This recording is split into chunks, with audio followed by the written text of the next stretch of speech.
araw po sa atin lahat, sa ating mga viewers. Welcome to Rafa Health. This is Dr. Christopher Jan Gerardo Songkwan, an integrative and lifestyle medicine medical doctor po ng Rafa Health Institute. Topic po natin ngayon dito sa Rafa Health, tawag po natin na cardiomyopathy. So, ang cardiomyopathy po ay disease of the heart muscle that makes it harder to pump. So, ito rin po, kapag meron po tayong condition na ganito, it can lead po to heart failure. So, meron po tayong main three types, which is dilated, hypertrophic, and restrictive myopathy. There are treatments din po na dapat kailangan po natin gawin to treat the myopathy. Ito po yung medikasyon, yung pangalawa po, surgically implanted devices, or in severe cases po, possible po tayong mag-heart transplant. Pero dito po sa Rafa Health Institute, meron po kaming iba't ibang treatments na pwede nyo pong gawin para mag-improve po at hindi po tayo magkaroon ng cardiomyopathy. So ang mga simptomas po ng cardiomyopathy ay isa po sa mga madalas na nirereklamo po ng pasyente. Meron daw po silang breathlessness with exertion kahit kapag nagmo-move sila or naka-rest. Pangalawa po, nagkakaroon po tayo ng swelling dun sa legs, sa ankles or sa feet, or yun po yung tinatawag po natin na edema. Pangatlo po, meron din po tayong abdominal bloating, which is meron pong fluid build-up or tinatawag po natin sa medical term na ascites. Yung iba po, nagkakaroon po ng pag-ubo or cough. Meron din pong fatigue or yung mga heartbeats po nila is nagpa-pound or rapid po, masyado po siyang mabilis. Yung iba din po, nagkakaroon po ng chest discomfort. And yung madalas po na nangyayari ay nagkakaroon po sila ng dizziness and fainting. There are causes po kung bakit po tayo nagkakaroon ng cardiomyopathy. The often cause po is unknown. However, it's the result po of another condition or yung tinatawag po natin na acquired or passed from parent, which is yun po yung tinatawag po natin na may inherited or from the genetics po. Meron din po tayong mga contributing factors such as long-term na meron na po silang mataas na high blood pressure. Kung minsan nakikita po natin na may heart tissue damage or chronic rapid heart rate. Kung minsan naririnig po ng pasyente na parang kinakabahan sila, naririnig daw po yung pintig ng puso. So, yun po yung tinatawag natin na chronic rapid heart rate. Meron din pong mga heart valve problems or metabolic disorders such as obesity, thyroid problems, or marami pa pong condition na magkukos po nito. Meron din pong nakaka-experience ng nutritional deficiencies such as nagkakaroon sila ng deficient po ng thiamine or may mga vitamin B sa katawan. Meron din po silang mga pregnancy complications, like for example, nagkakaroon po sila ng abortion if ever man na hindi nila ma-explain yung pakiramdam na bakit may pagbigat dun sa dibdib.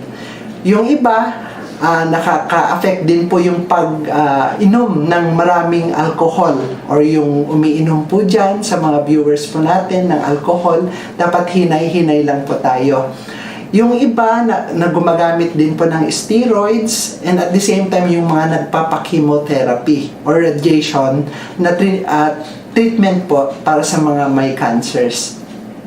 Meron din po tayong mga infection sa mga heart infections, iron build-up in the muscle or yung tinatawag po namin na hemochromatosis or heart inflammation, na nagkukos po siya ng lump of cells to grow in heart, or sa medical term po it's sarcoidosis, or a disorder po that causes the build-up of abnormal proteins, or sa medical side po we call that amyloidosis. So meron din po kaming nakikita dun sa connective tissue disorder. So ilan lang po ito sa mga contributing factors po na magdudulot if ever man na meron po tayong mga heart conditions such as cardiomyopathy. Sabi ko po kanina, meron po tayong mga types of cardiomyopathy. Yun po yung tatlo na diniscuss ko po kanina, pero isa-isahin ko po sila para maintindihan po natin kung ano po yung type na meron po tayo, kung halimbawa nagpo-possess po tayo nito. So sabi ko po kanina, meron po tayong tinatawag na dilated cardiomyopathy. Ito pong type na to ng cardiomyopathy affects pumping ability of hearts, pumping chamber, the left ventricle, para mag-enlarge po yung left ventricle po natin. So, ito po, inaapektuhan po niya lahat ng tao of all ages. So, most common po natin itong nakikita sa may mga coronary artery disease and may mga heart attack or history na may mga heart attacks na po. Pangalawa po natin is hypertrophic cardiomyopathy. Ito po yung may abnormal thickening of the heart muscles, which affects din po yung left ventricle. Alam po natin na yung left ventricle po, siya po yung nagpapump ng dugo papunta sa iba't ibang parte po ng puso na katawan po natin, at the same time yung sa heart arteries and blood vessels po natin. And the thickened heart muscle po can make it harder to work properly. So, yun po yung paglaki ng left ventricle or yung tinatawag po natin na hypertrophic cardiomyopathy. Pangatlo po, ito po yung restrictive cardiomyopathy. Ito naman po yung heart muscles po natin ay nagiging rigid and less elastic. So, wala pong nangyayaring expansion and cannot feel the blood between heartbeats. So, kapag nagpapump po yung puso natin, ang nangyayari po is naa-alter yung conduction delay po niya. That is why nagkakaroon po ng restriction na makapasok po yung dugo papunta sa iba't ibang parte po ng katawan po natin. Pang-apat po is nagkakaroon po tayo ng cardiac arrest and sudden death. So, ang cardiomyopathy po kasi can lead to abnormal heart rhythms, and these abnormal heart rhythms can result in fainting, like yung nasabi ko po kanina, or in some cases, nagkakaroon nga po tayo ng sudden death if your heart stops beating effectively. So, in terms of cardiomyopathy po, meron din po tayong mga prevention kung paano po natin gagawin po ito. So, I advise po na let your medical doctor know if you have history of the condition. So, kung pumunta po kayo sa hospital, kailangan nyo pong i-explain na ganito yung nangyayari po sa inyo, nahihirapan po kayong huminga, or kung nakaka-experience po kayo ng mga abnormal chest rhythms po dun sa heart, might as well, yun po yung gagawin nyo po or i-broadcast nyo po, hindi lang po sa doktor nyo or kundi dun sa bahay nyo din para aware din po sila na meron po kayong ganun na condition. So, you can help po kasi to reduce the chance of cardiomyopathy kapag sinasabi nyo po, para alam din po ng doktor nyo or yung mga kasama nyo po sa bahay na kapag nagfe-faint na pala kayo is nang dahil dun sa cardiomyopathy. And dapat mag-live din po tayo na a heart which is a heart healthy lifestyle, such as kailangan po nating i-avoid yung pag-inom ng mga alcohol or beverages. And at the same time, kailangan din po nating i-control yung high blood pressure or yung kung in terms na diabetic po tayo, mas maganda na iwasan po natin ang mga matatamis. I advise po na kumain po tayo ng healthy diet. Ano po yung healthy diet na yon? Dapat complete po, may protina, may carbohydrate and fats dun sa kinakain po natin everyday. And at the same time, dapat po tayong mag-exercise. So, I advise po at 20 minutes a day, brisk walking or light to moderate exercise, makakatulong po sa heart po natin yon. And at the same time, dapat meron po tayong enough sleep. So, mga 6 to 8 hours a day po will do to regulate man yung production din ng hormones po sa katawan natin. And I advise din po na i-reduce po natin kung stressful po yung trabaho natin or sa bahay, kailangan po nating i-reduce yung stress para hindi po tayo magkaroon ng cardiomyopathy attack. So, paano po natin madadiagnose kung meron po tayong cardiomyopathy? So, may mga iba't ibang diagnostic procedures po na ginagawa po natin para makita po natin kung meron po kayong cardiomyopathy. So, isa na po dito yung chest x-ray. So, pinapagawa po natin yan para makita po natin yung image ng puso po nyo, whether it's enlarged. So, meron din po yung mga diagnostic procedure like 2D echo or echocardiogram. So, dito po gumagamit po tayo ng sound waves to produce images of the heart which show its size and its motions as it beats. So, this test checks your heart valves also and help your doctor determine the cause of the symptoms. Okay? So, pangalawa po, it's more on dun sa nasabi ko po kanina na kailangan po natin yung 2D echo. So, in terms of 2D echo po, we advise that meron po dapat na appropriate request from your doctor para magawan po natin ng proper interventions. Halimbawa, pumunta po kayo sa hospital at ma-acknowledge po nila yung intervention na yon. So, ang pangatlo po natin, it's yung tinatawag na 12-lead ECG or electrocardiogram. So, ito po naman ay it's an non-invasive test which is naglalagay lang po tayo ng electronic patches na ina-attach po natin sa dibdib nyo para makita po natin yung electrical impulses from your heart and dito po nade-detect po natin kung kumusta po, kung meron po bang abnormal heart rhythms or area of injury dun sa puso po natin.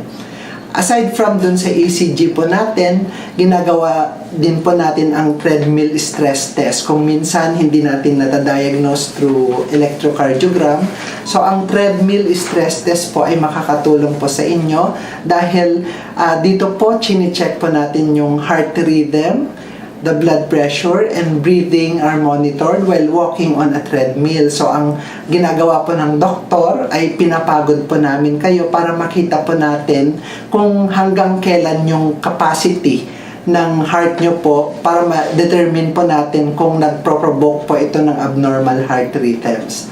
Yung mga invasive procedure po, like meron din po tayong mga cardiac catheterization. So, ang ginagawa po natin doon is meron po kaming manipis na pinapasok po or catheter na nilalagay po doon sa singit or kung minsan dito sa iba't ibang malalaking blood vessels na papunta po sa puso. And this test can be used to ensure there are no blockage in your blood vessels. And meron din po tayong mga cardiac MRI. So, ito po yung ginagamit po natin in addition to echocardiography, particularly yung mga images for echocardiogram, which is hindi po nakakatulong sa mga pagdadiagnose ng mga doktor po natin.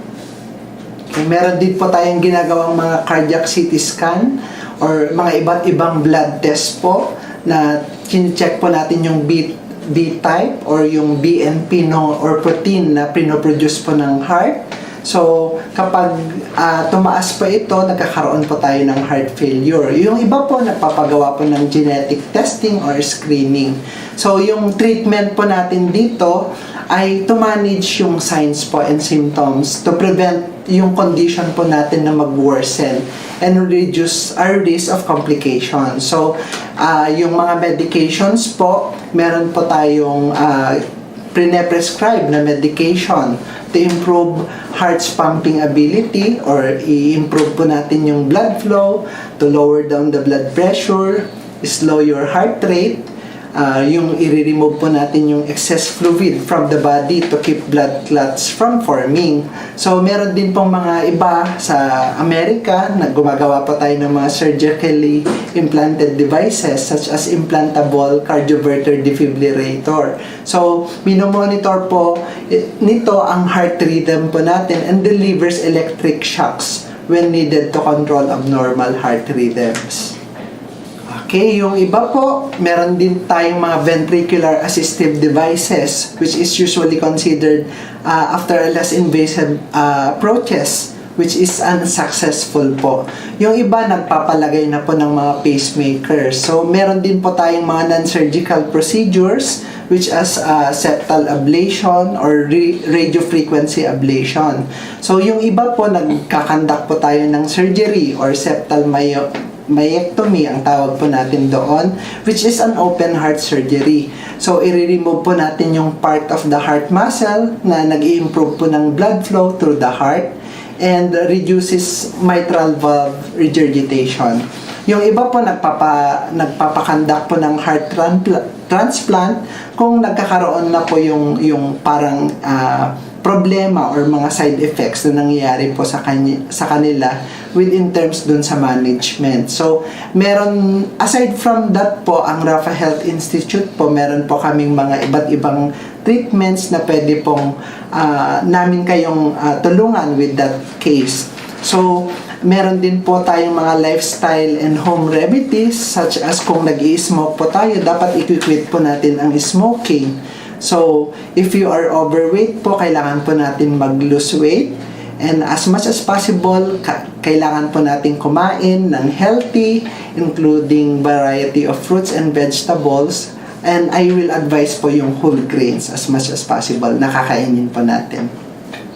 Okay, kailangan din po nating i-reduce yung amount of salt in our diet and aim for less than 500 milligrams of sodium daily. So as much as possible po, mga 1.5 mg, okay na po yun in a day. So, as much as possible din, naiiwasan po natin, hindi lang po yung salt, kundi yung mga ginagawa po natin na mga seasoning sa mga foods po natin or yung mga kung kumakain po tayo ng mga prito or yung mga barbecues, ganyan, as much as possible, lilimit din po natin yung mga seasonings such as yung mga soy sauce and at the same time yung mga nilalagay po natin na pampalasa. As much as possible din po, kailangan po nating mag-exercise. So, after discussing with your doctor the most appropriate program of physical activity. So, kailangan din po nating i-eliminate or i-minimize the amount of alcohol you drink. Kung mahilig po kayong uminom ng beer or hard liquor, as much as possible, kailangan po natin unti-untiin natatanggalin po yun. So, try to manage din po yung stress, get enough sleep, and as much as possible kung meron pong binibigay yung doktor nyo na mga medications, kailangan po nating i-take regularly. And then, kailangan din po natin magpakita sa doktor once in a while for a regular follow-up check-up. Dito po sa Rapha Health Institute, meron po kaming mai-offer aside from dun sa mga na-discuss ko po na treatments po sa inyo. Meron po kaming tinatawag na mga Kelox protocol to help your heart function effectively and at the same time yung pagtransport po ng dugo po sa atin. So, ang nangyayari po, dito po, dinidiscuss po namin kung ano yung mga proper na interventions na kailangan po nating gawin and at the same time, it's a series of IV infusion po ito.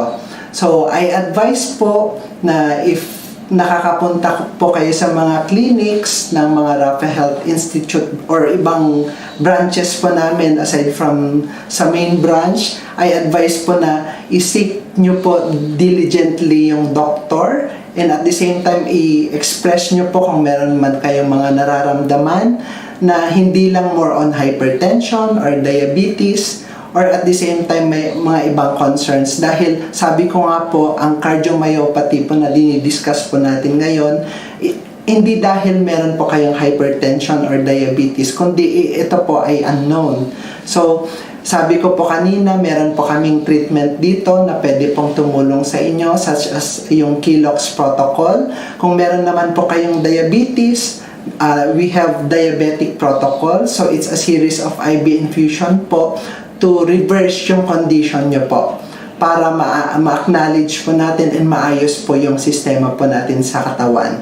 And aside from that po, we have supplements naman po na binibigay such as fish oil. So, ang fish oil po, it's anti-inflammatory. So, pinapatake lang po namin mga once to twice a day po yun para kung inflame po yung heart is kaya po niyang tulungan yung puso para hindi po siya mabaga. Pangalawa po, we have the coenzyme Q10 or ubiquinone, ang tawag po namin doon. Yun naman po ay pampalakas po ng heart muscles po natin. Pangatlo po, may mga cardiotonic supplements po kami or mga ibang supplements po na pwedeng tumulong dun sa pag-flow ng blood or kung meron man po kayong history ng pagtaas po ng sugar levels, nagbibigay din po kami ng appropriate supplements para ma-address po namin ang problem dun sa katawan nyo po. Sana ay natuwa po kayo sa aming topic, which is cardiomyopathy. And ako po ulit si Dr. Christopher John Songkwan, an integrative and lifestyle medical doctor dito po sa Rapha Health Institute. Inaanyayahan ho namin kayo na pumunta po kayo sa mga iba't ibang branches po natin, lalong-lalo na dito sa Batangas branch or sa meron po tayo sa Makati branch. Inaanyayahan ho din namin kayo na panoorin pa po yung ibang videos ng mga doctors po natin. And please subscribe, like, share, and tap the notification bell po dito po sa baba po natin. And then, at the same time, I advise din po na i-visit nyo po yung channel ng Rapha Health Institute. And if you have further suggestions, comments, or inquiries, kindly comment below po.